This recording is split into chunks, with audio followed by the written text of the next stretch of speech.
예, 하나님께서는 예수님을 지극히 높이셔서 높은 지위에 올리시고 우리를 또 그 예수님을 어떻게 높여주시는가. 오늘 145번은 그리스도의 주권에 대해서 말씀을 보기로 합니다. 이 말씀을 통해서 우리가 주님을 높이고 주님 앞에 영광 돌리고 축복받는 역사가 이루어지기를 듣는 모든 분들에게 이루어지도록 주님의 이름으로 축원합니다. 145번 그리스도의 주권. 예, 빌립보서 2장 9절에 보면 예, 이름으로 하나님이 그를 지극히 높여 모든 이름 위에 뛰어난 이름을 주사 하늘에 있는 자들과 땅에 있는 자들과 땅 아래에 있는 모든 무릎을 예수 이름에 꿇게 하셨다고 그랬습니다. 하나님께서 높이셨는데 결국 우리도 그분을 높이고 그분 앞에 영광을 돌려야 되지 않습니까? 네, 지극히 높여주셨는가? 자, 예수 이름에 무릎 꿇게 하시고 모든 입으로 예수를 주라 신하라고 그랬는데 자, 그러면 아버지께 영광을 들 수 있는 길이 무엇인가? 모든 입으로 예수 그리스도를 주라 신하라고 그랬습니다. 자, 그러면 하나님께서 지극히 높여주시고 모든 이름보다 뛰어난 이름을 주신 이유가 무엇일까요? 네, 우리가 마태복음 11장 29절에 보면요. 네. 나는 마음이 온유하고 겸손하니 나의 맹해를 메고 내게 배우라. 그래야하면 수고하고 무거운 짐진 자들에게 쉼을 주신다고 말씀하셨습니다. 주님께 배울 게 뭐예요? 마음이 온유하고 겸손한 걸 배우라고 그랬습니다.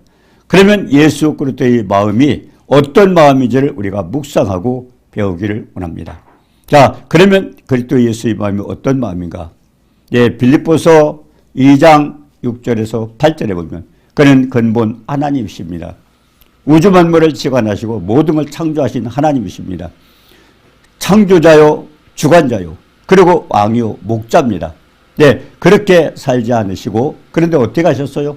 종의 형체로 사람의 모양으로 나타나셔서 자기를 낮추시고 죽기까지 복종해서 십자가에 죽으셨다고 그랬습니다. 아버지의 명령을 따라서 아담이 범죄한 이후에 타락한 인간, 하나님과 관계가 단절되고 결국 멸망받고 죽을 수밖에 없는 인간들을 위해서 그 죄값을 해결하기 위해서 하나님은 아들을 이 땅에 보내셔서 그 죄값을 해결하도록 만들어 주신 겁니다.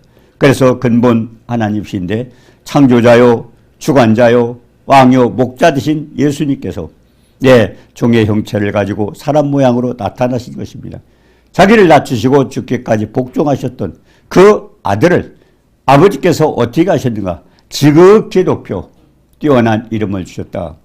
그리고 하늘에 있는 자, 땅에 있는 자, 땅 아래에 있는 천지만물 모든 것들 예수 이름에 무릎 꿇게 하셨다고 그렇게 말씀을 하셨습니다. 자, 그래서 하나님께서 그렇게 높이셨는데 그러면 우리에게는 어떤 축복이 있습니까? 예수께서 자신이 아버지께서 베푸신 그런 축복을 우리에게도 누리게 하신다는 겁니다. 아버지가 아들을 지극히 높여서 그렇게 축복해 주셨는데 우리도 그 주님을, 그 주권을 인정하고 주님을 높일 때 축복이 있다고 그렇게 말씀하시는 겁니다. 자, 그래서 우리가 마태복음 16장 24절에 보면 이에 예수께서 제자들에게 이르시되 누구든지 나를 따라오려거든 자기를 부인하고 자기 십자가를 지고 나를 따를 것이라.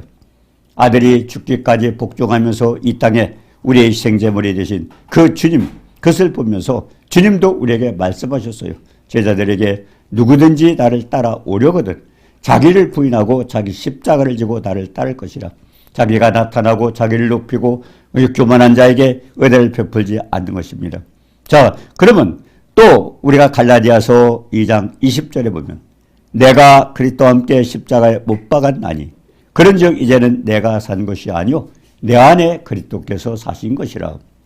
예, 우리가 사는 것은 나를 사랑하사 나를 위하여 자기 자신을 버리신 하나님의 아들을 믿는 믿음으로 산다고 그랬습니다. 사도 바울도 그런 고백을 하면서 신약 성경의 절반 이상을 기록했던 그 사도 바울도 이와 같이 자신을 포기하고 그리스도와 함께 십자가에 못 박혔다. 내가 사는 것은 하나님, 자기를 사랑하고 자기 몸을 바치신 그 하나님을 믿는 믿음으로 산다고 그렇게 말씀하셨습니다. 자, 오늘 우리가 성탄절이 지났는데요. 성탄절을 맞이해서 아버지께서 아들을 이 땅에 보내시면서 우리에게 무엇을 가르쳐 주셨는가? 우리가 마태복음 2장 1절에 보면요. 헤로드 왕 때 예수께서 유대 베들레헴에서 나심에 동방으로부터 박사들이 예루살렘에 이르러 말하되, 굉장히 중요한 얘기입니다. 우리가 마태복음 2장 1절에 보면 헤로드 왕 때 예수께서 베들레헴에서 나셨어요. 그런데 동방으로부터 박사들이 예루살렘에 이르렀다. 아니, 베들레헴에서 탄생하셨는데 왜 아버지께서 이 동방 박사들을 예루살렘으로 보냈을까요? 하나님의 아들 예수 그리스도 만왕의 왕이신 예수님이 이 땅에 오셨지만 그 환영하고 그걸 맞아들일 사람들이 없었습니다. 이 땅은 그렇게 어두워 있었습니다. 그래서 하나님은 동방 박사를 통해서 결국 그것을 깨우쳐 주시는데, 그러면 이 별을 보고 왔던 동방 박사들이 베들레헴에 가는 게 맞지 않습니까? 그런데 왜 예루살렘으로 왔을까요? 굉장히 중요한 의미가 있습니다. 자, 시편 89편 4절에 보니까 내가 내 자손을 영원히 견고케 하며 내 왕위를 대대에 세우리라. 주께서 내 종 다윗에게 맹세하신 겁니다. 다윗에게 결국 베들레헴에서 자손을 견고케 한다는 건 뭡니까? 왕위를, 영원한 왕위를 이어받을 그 위를 받을 그분을 결국 베들레헴에서 나시게 한다고 그랬는데, 대대에 세우리라. 그러면서 다윗에게 맹세하신 것입니다. 내가 내 자손을 영원히 견고케 하며, 그래서 다윗의 후손으로 나타난 것입니다. 자, 그러면 룻기서 4장 13절에도 보아스가 모압 여인 룻을 함께 맞아가지고 그리고 아들을 삼고 여호와께서 임신하게 하셔 아들을 낳았습니다. 그리고 룻기서 4장 21절 22절에 보니까 오벳을 낳고 그리고 이사를 낳고 이사는 다윗을 낳았다. 그의 고향이 유다 베들레헴입니다. 베들레헴은 사실 예루살렘 북방 한 10km 떨어진 곳입니다. 하나님께서 하나님의 아들 예수 그리스도가 나타났는데 이 땅에 아무도 환영 계획이 없었습니다. 그런데 하나님께서 환영객을 동방박사를 통해서 별을 통해서 인도하신 겁니다. 그래가지고 베들레헴으로 보내야 되는데 왜 예루살렘으로 보냈느냐 하는 것입니다. 우리가 미가서 5장 2절에 보니까 베들레헴 에브라다야 너는 유다 족속의 작을지라도 이스라엘을 다스릴 자가 내게서 내게로 나올 것이라. 그런 근본 상고의 영원인을 결국 창조자입니다. 창조자가 인간의 모습으로 이 땅에 오신 겁니다. 그래서 베들레헴 에브라다 이거는 뭡니까? 같은 고향을 얘기하는 겁니다. 너는 유다 족속의 작을지라도 보잘것없는 그 베들레헴 그 동네에서 왜 이 세상을 만드신 창조주 하나님이 그곳에 탄생하게 하느냐는 겁니다. 그의 근본 상고의 영원의 계라. 사실은 이 베들레헴이라는 장소는요, 야곱, 이스라엘이죠. 야곱의 가장 사랑하는 아내, 라헬이라는 사람의 묘지가 있는 그 고향입니다. 그래서 그 고향이 되어 있는데 그곳에서 탄생하게 만든다고 그랬습니다. 자, 그래서 누가복음 2장 4절에도 보면 요셉도 다윗의 집 족속이므로 갈릴리 나사렛 동네에서 유대 베들레헴으로 다윗의 동네로 갔습니다. 약혼한 마리아와 함께 가게 되는데 만약에 지금 나사렛에서 어떻게 됐어요? 마리아가 임신이 됐습니다. 요셉이 두려워서 걱정을 하면서 이혼해야 되겠다 생각을 하고 있을 때 하나님께서 천사를 통해서 가르쳐 주셨어요. 그는 성령으로 잉태한 자다. 그리고 뭡니까? 이 백성을 자기 구원할 자이다. 그렇게 가르쳐 주셨습니다. 자, 그런데 거기서 만약 출산이 되면 어떻게 돼요? 그 마을 사람들이 내버려 둘까요? 창조다. 결국 결혼도 안 했는데 어떻게 자식을 낳을 수 있을까? 그래서 결국 돌에 맞아 죽을 수밖에 없습니다. 그러니까 하나님은 또 어떻게 하셨어요? 이 고민을 해결하기 위해서 하나님은 결국 로마 황제를 사용해서 이 호족하라는 명령을 내려서 결국 베들레헴으로 가도록 만들었습니다. 그런데 나사렛에서 베들레헴으로 가는 동네, 그렇게 가는 중에 왜 아주 만삭이 됐어요. 곧 출산기 다 된 겁니다. 그래서 나사렛에서 애가 탄생이 되지 않았지만은 결국 베들레헴에 도착했을 때는 여관들이 없었습니다. 자, 산모가 어디 가서 안정된 곳에서 자식을 낳아야 되는데, 그럴 만한 여관들이 없었습니다. 그게 어떻게 돼요? 그 애는 곧 출산하게 되고, 그래도 모두가 바람도 막아야 되고 안정된 곳을 간다는 게 마국간밖에 없었습니다. 그 마국간에 들어가서 보니까 거기서 이제 출사를 했는데 그래서 구유에 떴는데 그것도 의연한 것이 아닙니다. 베들레헴이라는 이 다윗의 그 본적지 자신도 그것도 자체도 하나님께서 역사하신 거 아닌가. 여러분 아시는지 모르지만요. 이 고대 지명이라는 게 참 신기해요. 저희도 그전에 그런 걸 깜짝깜짝 놀란 거 있는데요. 우리가 지명상에 예를 들어서 은곡에다 하면은요. 그 마을에 반드시 은이 나와요. 그리고 뭐 금점죄다 하면요. 그 마을에 금이 나오고요. 그래서 참 고대 지명이 참 이상하다. 근데 하나님께서 이 베들레헴이라는 동네도 결국 야곱의 사랑하는 아들 아데 라헬이 거기서 죽었을 때 결국 묘지로 사용했지만 거기서 본적지로 사용한 것도 하나님은 그것까지도 예정하셨구나. 미리 정하셨구나. 그래서 베들레헴은 뭡니까? 빵떡 아닙니까? 결국 그러고 말 구유는 어딥니까? 생명의 양식. 양의 생명의 양식이 들어갈 수 있는 것이 그곳입니다. 그래서 그곳에서 탄생하게 만든 그것도 참 하나님께서 미리 계획하셨구나. 그런 생각을 하게 됩니다. 자, 그래서 누가복음 2장 1절에 그때 가이사우스도 로마 황제에게 호정령을 내려서 다윗의 본적지로 가서 하나님의 아들을 낳게 됩니다. 그래서 유대인의 왕이 태어나는데 결국 축하객으로는 하나님께서 동방 박사를 사용했던 것입니다. 그래서 우리가 요한계시록 22장 16절에 보니까 나 예수는 나의 천사를 너에게 보내어 교회들에게 주는 이 모든 정원을 전하게 하였다. 나는 다윗의 뿌리요 그의 자손이요 빛나는 새벽별이라. 누가요? 예수님 별이요. 빛나는 새벽별이라. 그래서 또 인도하는 것도 어떻게 됐습니까? 동방박사를 통해서 별을 보고 찾아오게 만들었던 것입니다. 자, 그래서 나는 다윗의 뿌리요 자손이니 광명한 새벽별이라고 빛나는 새벽별이라고 그랬습니다. 자, 그런데 민수기서 24장 17절에도 그랬어요. 한 별이 야곱에게서 나오며 한 홀이 이스라엘에게서 일어나서 하나님은 동방박사를 통해서 그것은 점을 치는 사람들, 점성자들입니다. 그런데 하나님께서 그 그걸 보내주셨는데요. 우리가 예레미야 39장 3절에도 그랬어요. 바벨론에 보면 박사들 장이 있었습니다. 그쪽에서는 이제 그런 별을 보고 연구하는 그런 직분들이 있었던 것 같습니다. 자, 그런데 왜 예루살렘으로 보냈나 하는 것이 굉장히 중요한 겁니다. 그 예루살렘에 가서 누구를 만났어요? 헤롯 왕을 만났어요. 그리고 모든 대제사장과 백성의 서기관들을 만났습니다. 자, 왜 하나님께서 결국 이 베들레헴으로 직접 보내지 않고 그리 보냈을까? 베들레헴으로 보냈다면 어떻게 됐을까요? 헤롯 왕도 몰랐을 것입니다. 그리고 대제사장들도 몰랐을 것이고요. 그리고 서기관들도 몰랐습니다.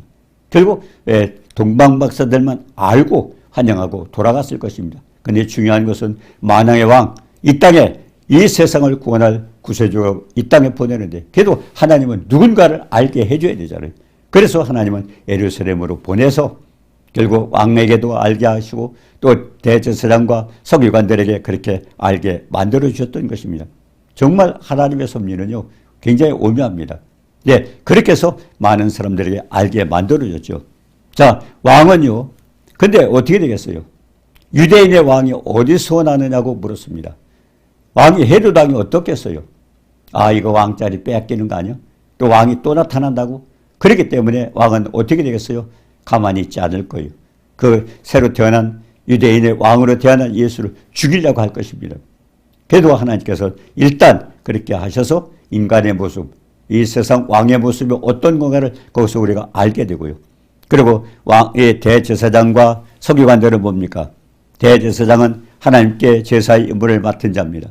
서기관은 왕궁의 서기, 그리고 율법을 베껴 쓰기도 하고 연구하고 가르쳐주고 그리고 율법의 세척을 만들어서 백성들에게 지키도록 만들어주는 그와 같은 직분을 가진 사람입니다.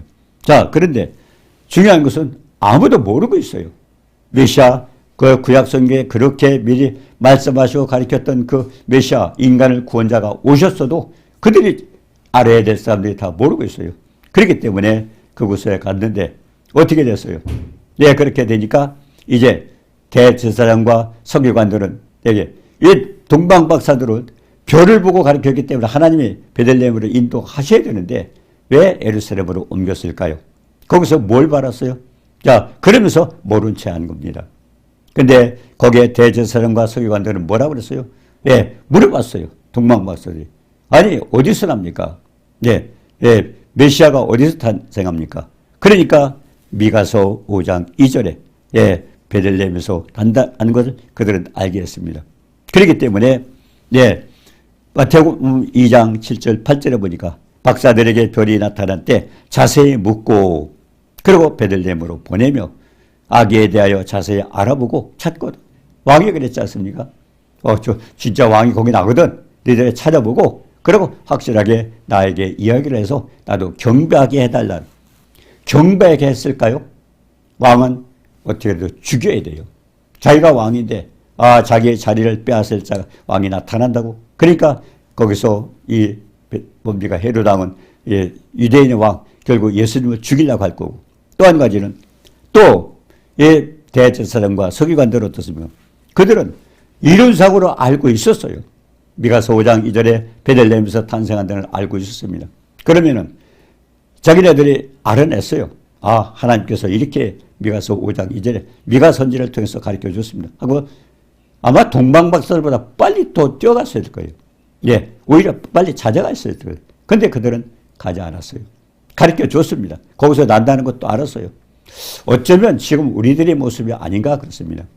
예, 지금 세상 만물을 창조하신 창조주가 이 땅에 오셔서 우리에게 지극히 높여서 우리를 주님으로 모시게 하고 우리를 구원하셨습니다. 십자가의 생제물이 되어서 죽기까지 희생하셔서 우리의 죄를 해결하시고 했는데 우리가 믿으면 구원받지 않습니까? 근데 어때요? 그분의 말씀의 약속, 우리가 성령을 통해서 감동된 받은 자가 결국 이 하나님 말씀을 받아서 기록하고 우리에게 성경을 주셨지 않습니까? 얼마나 많은 약속들이 있어요. 시작, 구약, 굉장한 약속들을 주셨는데 근데 우리 믿는 사람들이 어떻습니까? 오죽하면 디모데후서 3장 5절에 그랬을까요? 경건의 모양은 있으나 경건의 능력을 보이는 창조주 하나님의 말씀이 하나님의 약속이에요. 우리가 어떻든 무엇보다도 그것을 지키면 우리는 축복을 받습니다. 그런데도 우리는 다 그냥 소설 읽은 것처럼 옛날 이야기를 아는 것처럼 그렇게 하고 있지 않습니까? 우리가 로마서 15장 4절에도 전에 기록한 것은 우리의 교훈을 위하여 기록된 것이 인내로 성경의 안위로 소망을 갖게 하라. 얼마 많은 사람이 현실을 보고 낙심하고 그렇게 좌절하고 낙마하고 있지 않습니까? 왜 그럴까요? 성경은 그렇게 하지 않았어요. 전에 기록한 바는 우리의 교훈을 위하여 기록된 것이니 그러니까 성경에 한 세상 현실은 우리에게 위로를 못 줘요. 할지라도 성경에서 위를 받고 하나님의 약속들 가운데서 성경의 인물들이 어떻게 그들의 소망을 갖게 되었고 어떻게 그들이 살아있는가를 생각하면서 성경의 위로를 받아 성경의 안위로 소망을 갖게 하랍니다. 그래서 하나님을 믿는 백성들은 소망 가운데 살도록 하나님께서 그렇게 위로를 해주는데 뭘로? 성경의 안위로 그랬습니다. 우리가 시편 107편 9절에도 있죠. 사모하는 심령을 만족케 하시고 주님 영혼에게 좋은 것으로 채워주신다 그랬어요.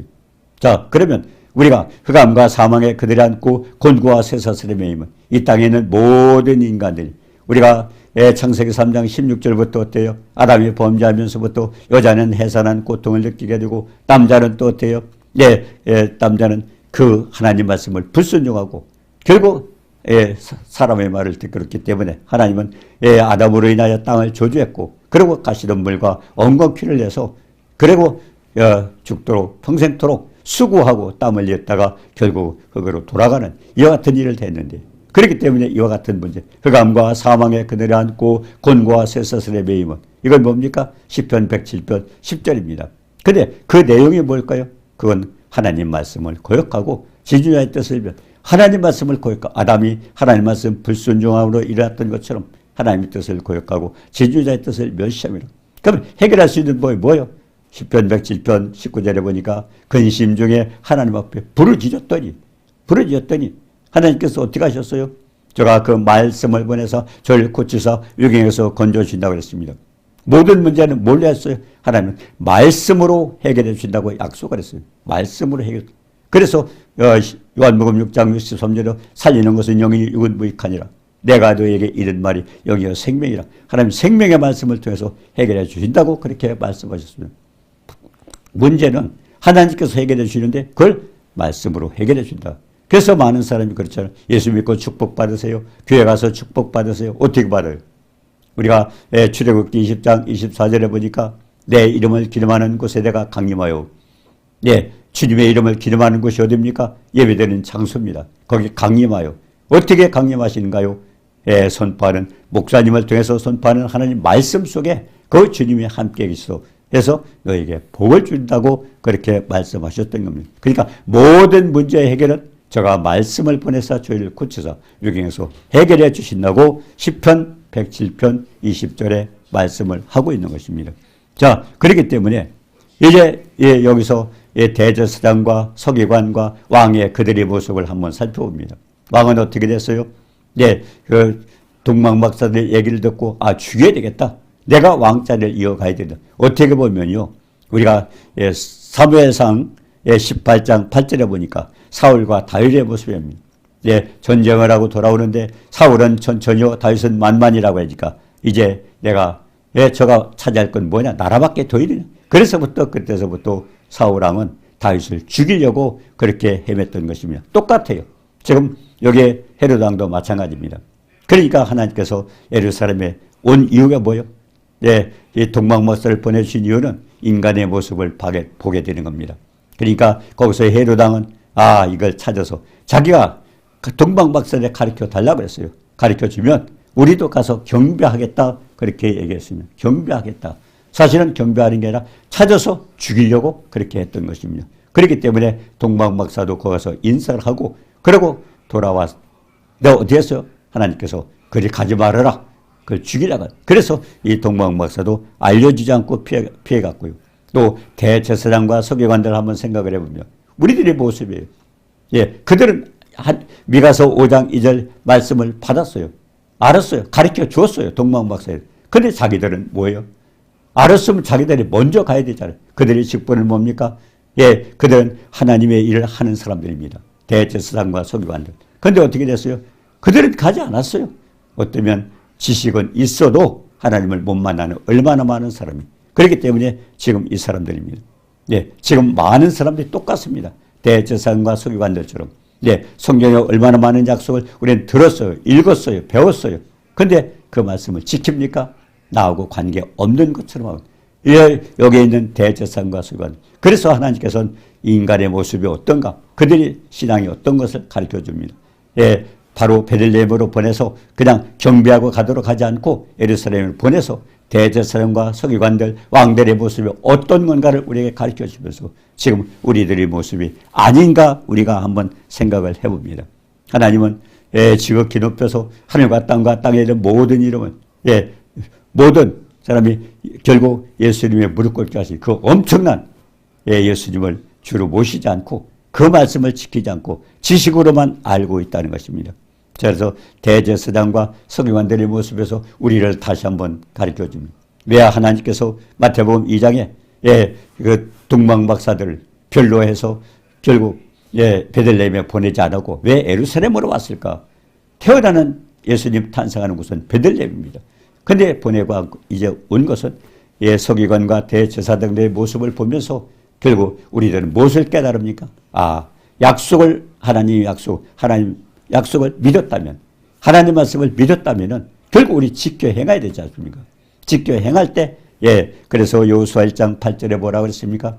율법책을 내 입에서 떠나지만 이건 지식을 가지라는 겁니다. 제사장과 서기관들은 그와 같이 가졌어요.